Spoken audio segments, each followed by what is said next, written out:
নমস্কাৰ ৰূপজ্যোতি টিপছলৈ আপোনাক স্বাগতম জনাইছোঁ। আজি আমি কথা পাতিম 6 মাহত আপুনি কি মাছ পালন কৰি অধিক লাভৱান হ'ব পাৰিব বা 6 মাহত কি মাছ পালন কৰিলে 1 কেজি ওজনৰ হ'ব আৰু কেনেকৈ কৰিব সেই বিষয়ে আজি আলোচনা কৰিম। যদি আপুনি মোৰ চেনেল নতুনকৈ আহিছে সাবস্ক্ৰাইব কৰি লওক।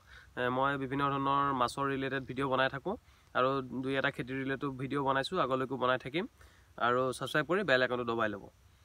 যেহেতু মোক বহুত বন্ধুৱে সুধি আছে, যেহেতু আমাৰ সময়ৰ অলপ কম আৰু সময় কম হোৱা হেতুকে আমি বছৰত এবাৰকৈ নকৰি বছৰত দুবাৰকৈ আমি মাছৰ যিটো গ্ৰোথ সেইটো কেনেকৈ কমাব পাৰোঁ, মানে এবছৰৰ কালচাৰটো আমি ছমহীয়া কেনেকৈ কৰিব পাৰোঁ আৰু ছমাহত কেনেকৈ আমি মাছ 1 কেজি বা তাতকৈ অধিক কেনেকৈ কৰিব পাৰিম। আৰু মই আজি আপোনালোকক সকলো জনাম। প্ৰথম অৱস্থাত আহিছোঁ আপোনাৰ পুখুৰীটোৰ মাটিকালিৰ ওপৰত। আপোনাৰ পুখুৰী মাটিকালি যদি 1 বিঘাতকৈ ওপৰ তেন্তেহে আপুনি এই কামটো কৰক। যদি তাতকৈ সৰু তেন্তে আপুনি পানী যোগানৰ ব্যৱস্থা কৰিব লাগিব। ঠাণ্ডা দিনত যেহেতু এতিয়া পানী কমি গৈছে, আপোনালোকে গম পাইছে মোৰ পুখুৰীটো পানী কমি গৈছে আৰু যেহেতু ঘৰৰ পৰা বহুত দূৰত সেইবাবে ইয়াত পানী যোগানৰ ব্যৱস্থা নাই আৰু চলাৰৰ ব্যৱস্থা মই এতিয়ালৈ কৰা নাই। পিছলৈ বাৰু চেষ্টা কৰিম ইয়াত চলাৰ বহাবলৈ।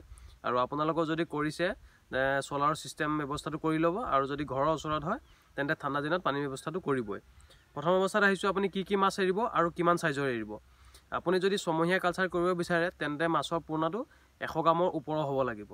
100 গ্ৰাম 150 গ্ৰাম এনেকুৱা ওজনৰ হ'ব লাগিব। মানে 1 কেজিত আপোনাৰ 10টা 9টা 8টা উঠা সেই পোনাটো আপুনি পুখুৰীত এৰিব লাগিব আৰু সেই পোনাৰ দাম আপোনাৰ 10ৰ পৰা 15 বা 20 টকালৈকে হ'ব পাৰে যদি আপুনি 150 গ্ৰাম মাছটো এৰে।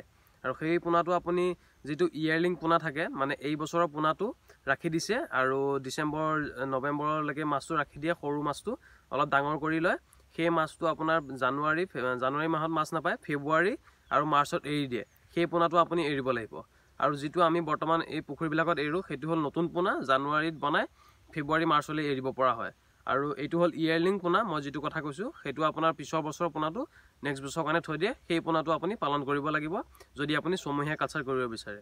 আৰু পোনাৰ চাইজটো 150 গ্ৰাম হ'ব লাগিব, 100 গ্ৰামৰ ওপৰ হ'ব লাগিব আৰু তেতিয়াহে আপুনি ছমহীয়া কালচাৰটো সুবিধা হ'ব আপোনাৰ বাবে। আৰু প্ৰথম অৱস্থাত আপুনি কি মাছ এৰিব। প্ৰথম আপুনি কাটলাটো এৰিব, যিটো ঢেকেৰা মাছ, ঢেকেৰাটো এৰিব, সেইটোৰ গ্ৰোথ খুব ভাল। লগতে বিগ হেডটো এৰিব, যিটো বিকেট চিলভাৰতকৈ ডাঙৰ হয়, সেইটো খুব গ্ৰোথটো খুব ভাল হয়, মই নিজেই কৰি চাইছোঁ। আৰু সেই মাছটো এৰিব।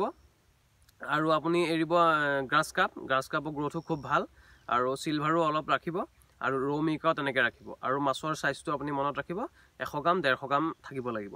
আৰু 100 গ্ৰাম 150 গ্ৰাম মাছটো আনি আপুনি ডাইৰেক্ট প্ৰথম অৱস্থাত তেওঁলোকক খলি হৈ আৰু তুঁহটো খুৱাওক আৰু অলপ দিন পিছতেই যেতিয়া মাছৰ গ্ৰোথ 200 গ্ৰাম মান হ'ব, মানে 1 মাহ 1.5 মাহৰ পিছত আপুনি ফ্লটিং দানাটো খোৱা আৰম্ভ কৰি দিব, যিটো জলপৰি বুলি কয় আৰু এবিছ বুলি আছে, দুটা আছে, সেইটো খোৱা আৰম্ভ কৰি দিব। আৰু এটা কথা ধ্যান ৰাখিব, পুখুৰীৰ অক্সিজেনৰ অক্সিজেনটো মাছে পাইছেনে নাই, মাছখিনি ওপৰলৈ আহিছে নেকি, সেই বিষয়ে ধ্যান ৰাখিব। মই আগতে ভিডিঅ' বনাই থৈছোঁ, যদি চোৱা নাই চাই ল'ব। আৰু অক্সিজেনৰ ধ্যান ৰাখিব। লগতে আপুনি মান্থলি চূণৰ প্ৰয়োগটো কৰি থাকিব, তেতিয়াহে কীটাণু কিবা হ'লে চব মৰি যাব। আৰু সেই ব্যৱস্থা কৰিবই লাগিব যিহেতু আপুনি অধিক গ্ৰোথ বিচাৰি আছে।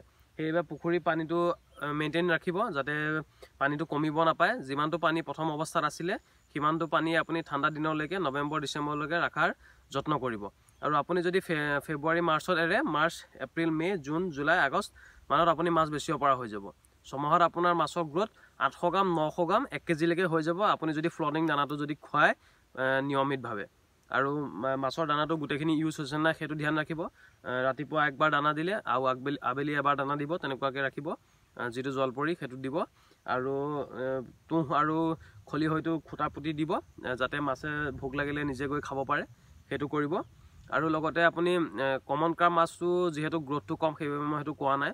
আৰু আপোনালোকৰ ভাবিলে যদি আমুল কাৰ্পটো পায় সেই মাছটো আপুনি এৰক। আৰু কমন কাৰ্পৰ মাছটো অলপ গ্ৰোথটো কম হয় আৰু পেটটো সোনকালে ডাঙৰ হৈ যায়, সেইবাবে অলপ সেই মাছটো পাতিবলৈ অলপ অসুবিধা হয়। 1.5 বছৰ 1 বছৰ ৰাখিলে অলপ ৱেইট আহে।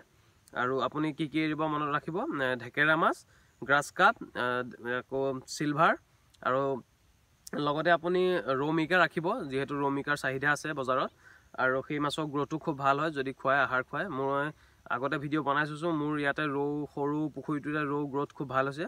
আৰু আপুনি ছমহীয়া যদি কালচাৰ কৰিব বিচাৰে, বছৰত দুবাৰকৈ যদি কৰিব বিচাৰে তেন্তে ইয়াৰলিং পোনাটো এৰিবলৈ যত্ন কৰিব। পিছৰ বছৰৰ পোনাটো আপুনি বেপাৰীক অৰ্ডাৰ দি থ'ব যাতে সেই পোনাটো আপোনাক যোগান ধৰে।